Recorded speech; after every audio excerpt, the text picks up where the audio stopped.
welcome. Welcome, y'all. If you're new here, hi, welcome, enjoy. If you've been here before and you ain't subscribed, come on, don't be like that, bro. Like, if you're new here, subscribe. But if you've been here before, you ain't subscribed, come on, bro. Come subscribe to your boy. Let me get some love, you know what I'm saying? Go like, comment, do whatever. But today is a pretty interesting topic.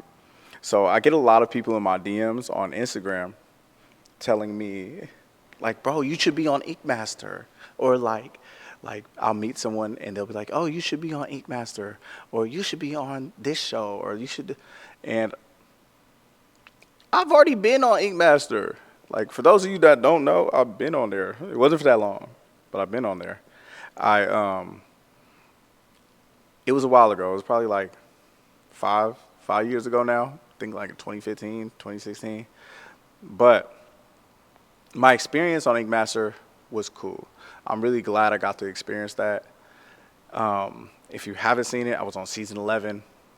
I was there. There was really good artists there. They were so good. Every single person there was a hitter. And I feel like watching the show, watching the season, and watching every season after that, I feel like there's a lot of really good artists that didn't really get to express themselves because that show is about a challenge. It's the purpose of the show is to get you uncomfortable, and then you do good art. And I ain't gonna lie, I like being cozy. Like, I like being comfortable. I don't like being uncomfortable. Like, I can't, I cannot make good art while under pressure, bro. I ain't gonna lie. And I don't do that at home. And none of these artists do that at home. We don't purposely put ourselves in awkward situations to do bad tattoos. So my experience was crazy. It was interesting. And I'll just give you the rundown on how it went. So they called me in like 2014, 2015. They called me and they wanted me to do this Ink Masters Angels. I watched it, like, I barely watched it. But all I do is, I do know they go to different cities and they go and check out the scene and find out who, like, the best artist is in the area. Not necessarily the best, but whoever will come out. That's really all they're looking for, is people to just make it there. So they go and find artists. And at the time I was in the Bay Area, and so they hit up a few artists, and I was one of the artists they hit up. But at the time, I think I was in art school too. I was in art school. I just got a puppy, and I didn't see any benefit of me being on the show because I knew I wasn't good enough. Like, I wasn't good at every style.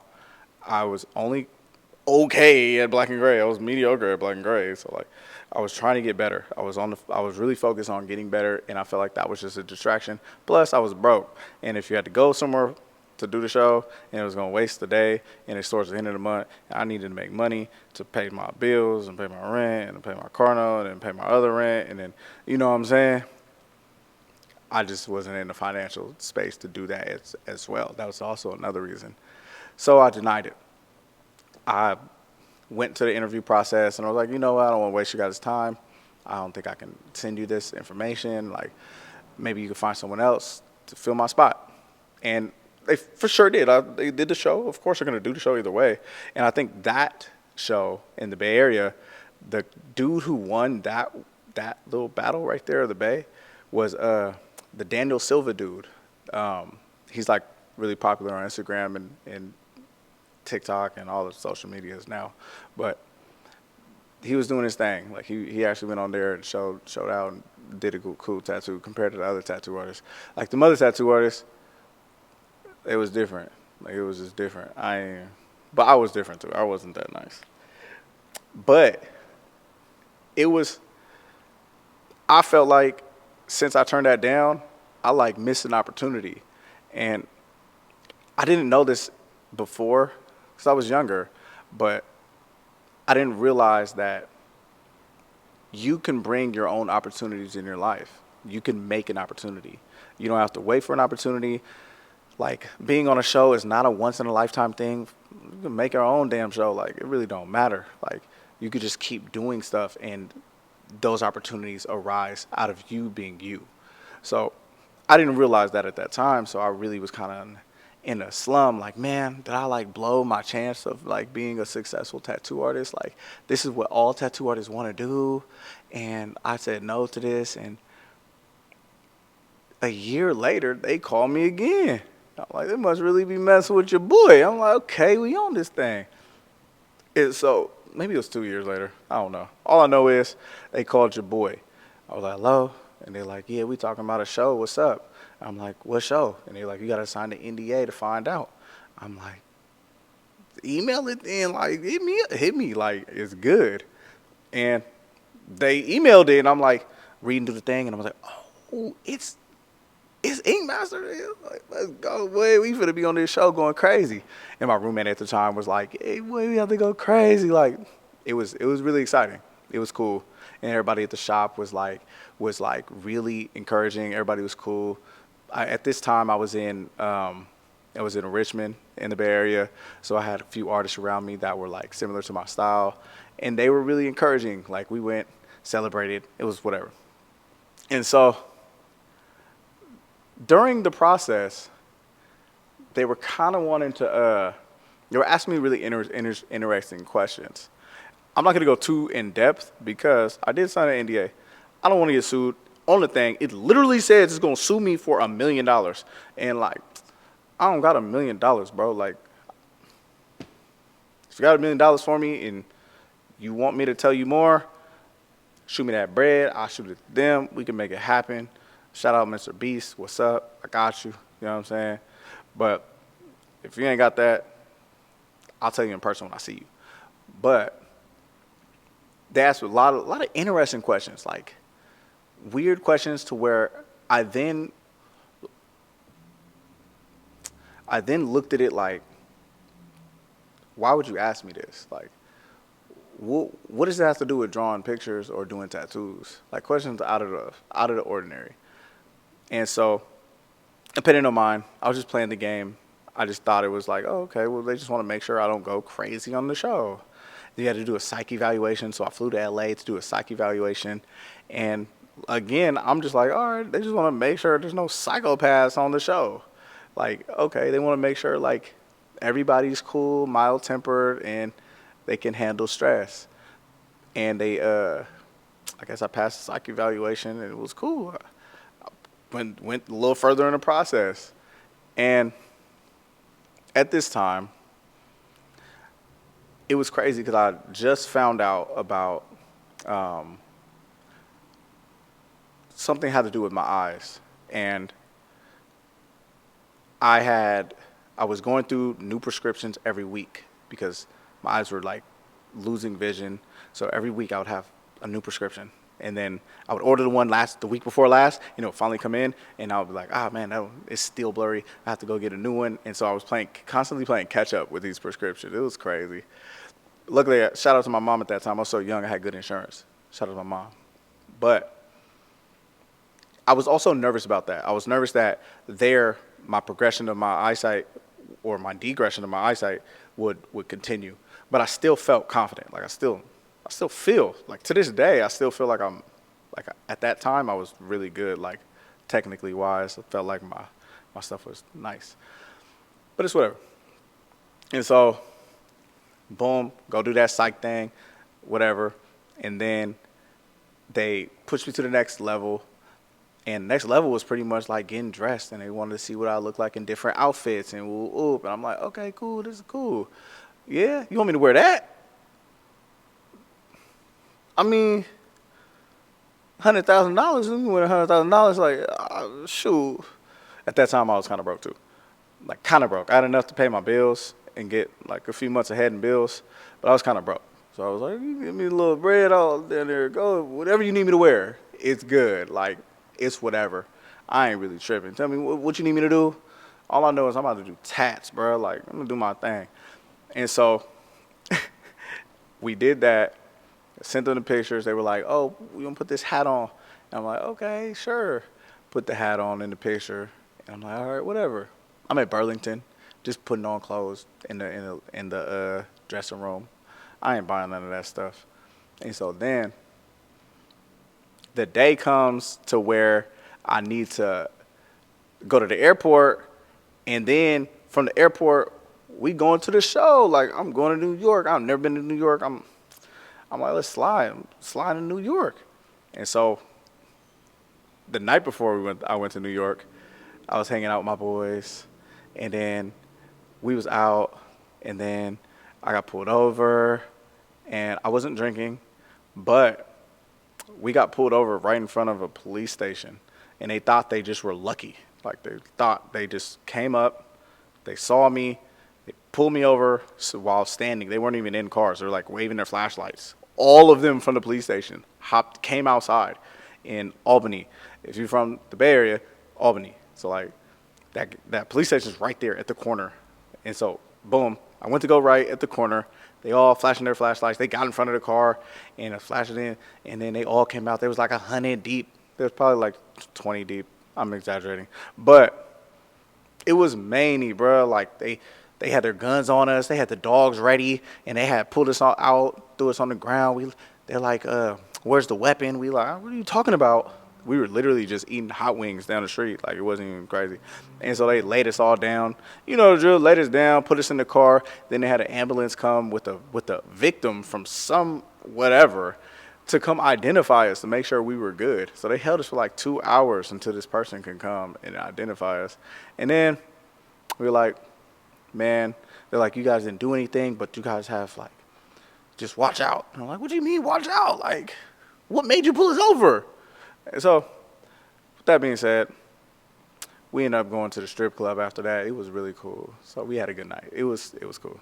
And Bear strip clubs ain't all that. But after that, it was all that. It was just a cool vibe. It was tight. But I'm getting off topic. So then that morning or that night, whatever, took my flight to New York, landed in New York. First things first, they put me in a van, unmarked van, and I'm like, where are we going? He like, nothing. Dude just said nothing. Like, I'm like, what, dude? This is so crazy. I'm really on this show. Like, this is wild. Like, this is insane. Like, bro ain't talking to me. This is really theatrical. Like, it's interesting. And so, boom, we in the van, go to the hotel. We go to the hotel. Dude takes my luggage.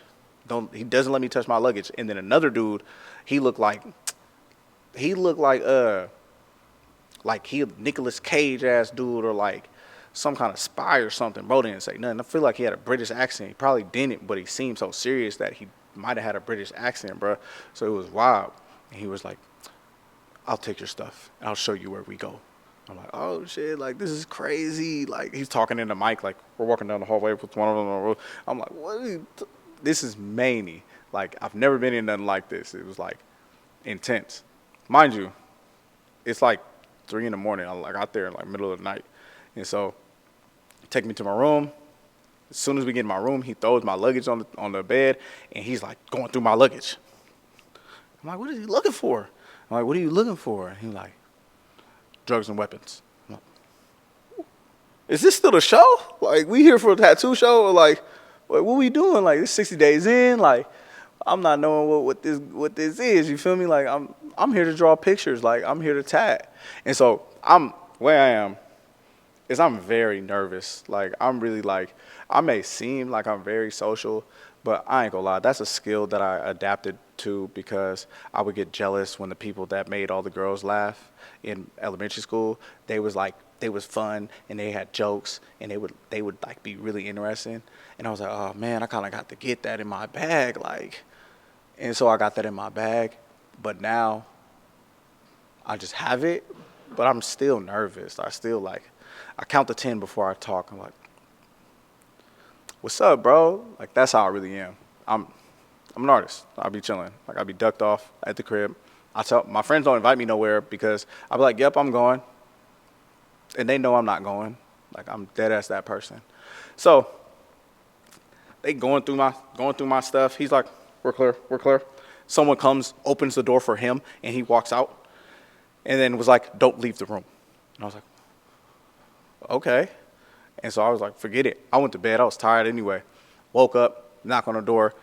They come and like, hey, it was a couple of ladies that were I forgot what they was. I don't know. They said producers or whatever, but they just came to ask me cool questions. It was a real contrast to the dude. The dude was like real stoic, didn't really say much, but then they came in and was like, yo, so like this question, this question, this question, like, what are you into? What do you like? Where are you from? Like, tell me about your life. Like, are you from here? And I was like, oh, I was like, yeah, yeah, I'm from here. I did this. I'm ooh, ooh. And like, it was, it was cool. They were nice. They wanted to get like, I think they wanted to build a storyline. I don't know. I didn't say that. I don't know. I don't know. Maybe, maybe, maybe. You know what I'm saying? But it was cool. Then they came back with clothes I could try on, and had me try on these clothes. And I was like, man, everything is trash right here. Like, I can't wear this Bape hoodie. At this time, Bape was like in. Bape's still in. So at this time, it was early Bape in though. I was like ahead of the game. You feel me? So I'm like, can't wear this Bape hoodie. They're like, no logos. I was like, can't wear this Supreme shirt. No logos. I was like, can I wear just a black tee? Like, no, nothings. And I was like, okay, do y'all thing. And so they put on this whatever, you know what I'm saying? I don't know. I don't know if they dressed me or not. Y'all go see the episode and y'all go tell me if they dress me or not. You feel me? Like, it's whatever. It's whatever. You feel how you look how you feel. And I didn't feel good, if that makes sense. So it's whatever. And so then we had to be in that hotel room for dumbass long, bro. Like, for days. He was like, don't leave the hotel room. Like, so mind you, we're in the hotel room. What I think was happening was they were just waiting for people to come in. Like, they're waiting for the other artists to make it and they can get them in the hotel room. And they didn't want us intermingling with the artists. They wanted to film us meeting for the first time. So a lot of the stuff on the show is real. Like, when we meet each other, it is for the first time. Like, when we're seeing each other's art, seeing each other's tattoo, a lot of times that first episode is the first time, like, we even seen other people's art, unless you can visually recognize that artist over there, and you're like, oh, that's TJ Poole. Like, oh, okay, he raw. Like, he do black and gray. Like, that's the only way you could really, like, tap in and really know who's what and who does what. Because I definitely underestimated a few people. And I was like, yeah, that guy's dope. He really wasn't dope. But that guy, he looks trash. And he was amazing. All of them were amazing. I'm not going to lie. But, so, we was in the hotel room for dumbass long. I'm nervous. I'm calling my mom. I'm calling my friends. I'm asking my homies for advice. Like, what should I do? Like, what should I be getting designs of? I don't know. Like, what are they gonna have me doing? Like, I don't know how to do a flash challenge. Like, you know what I'm saying? And I start second guessing myself. I started second guessing. Like, man, am I ready for this? Can I handle this? Am I good enough for this? My confidence was just like deteriorating as the time went on, and then we finally got to go and meet the other artists, and they were hella cool. Everybody was really nice. But I don't know, maybe they don't want us to be nice to each other, and it's a show, so they want us to make TV. So it's cool. That's fine. Like, I don't want to say anymore because, yeah, I signed shit. So, but if you got that in for me, and you want to hear the rest, send that. Send me like 1.2, so I can have a little 0.2, and I can get him the 1, and it will be good. Like, I'll tell you everything you want to know. But went on there. We did a first challenge. The first challenge was we can pretty much tattoo whatever we wanted, and I did an owl. I thought I was comfortable with doing an owl. I was like, all right, make it throw a little paint splatter on there, make it kind of cool with the you know what I'm saying? Thought it was cool. And then I seen everyone else's shit, and I'm like, oh, like, I should have did something different. Like, I should have did, like, way more. I did a big old owl. The owl was too big for the time that I did it. I should have did a smaller tattoo. But I thought it was clean. I don't know. I thought it was cool for that time in my life, in my career. I thought it was It was good. But then I seen how good other people were. And then that really humbled me. That got me to the point to where I then had a direction, and I knew what I needed to work on in my art to make it a higher caliber. And then, so I got, if you haven't seen it, I got voted to the bottom as one of the worst, or I was just not in the top. I wasn't one of the top tattoos. And I was paired up to go do a head-to-head tattoo challenge with a lady named Stacy, I believe. Stacy, I think it's Stacy. I don't know, but she does watercolor. She's hella dope. Um, she's from the U.S. She's tight. She's tight. She's hella cool. She's and me and her were really cool on there. I didn't even want to go head to head with her because I was like, dang, like one of us leave, like you're hella cool. I don't want to make you feel bad. And then she was like, man, you're cool too. And it was a vibe. It was cool. But in my head, I was like, I'm finna dog her. And the dude before me got to choose what he wanted to do. And so he chose a Japanese koi fish. And I was like, I think I'm better than him. And he's better than her. And he's better than him. And I'm better than all of them. This is in my head. Maybe it wasn't real in real life. Like I was just thinking that. Like, again, I kind of think of myself as my potential and not like what I have at that time, like my skill set at that time, but I knew my potential, if that makes sense. It's kind of like if you're 6'4" and you never tried to dunk, but you know you got the potential to dunk a basketball, and then you keep trying, and then eventually you can dunk a basketball. So like I was at the before trying part in my career. So I was like, man, like he doing a koi fish, I can do a way better koi fish than bro. I'm about to sign me up for the koi fish. Let's do koi fishes. Mind you, I do black and gray. I specialize in black and gray. I was just trying to throw in a wrench in the game. Like, I can do everything. I was really being dumb. Like, it was a really not smart decision. And so, with that, I then go and do this damn koi fish. The koi fish was mid. It wasn't good, but it wasn't bad. But hers was good, and I lost. And it really taught me to stay in my own damn lane. I'm not gonna lie. In reality. And really hone in on like the skills I really need to learn on, to learn. So at that time, I didn't really know how to saturate my tones. I didn't know how to saturate black. I didn't know how to do smooth gradients. I didn't know how to make lines sharper. I'd never used a round shader before that. But being around those artists at that caliber and older artists and other professional artists, I then got to really see what I needed to work on, and I had a direction. And so I would say losing, that feeling of losing felt really good in a sense to where it gave me a little bit more drive because I was just comfortable. I thought I was good. I was tattooing a lot of people I knew around the area, and I didn't realize how small that area was and how good people are in the world. And so I would say losing on the show was the best thing that ever happened to me. If I didn't lose on that show, it would have took me a long time to figure that out because I would just be stuck in my head thinking my stuff was really good and everybody else is aight.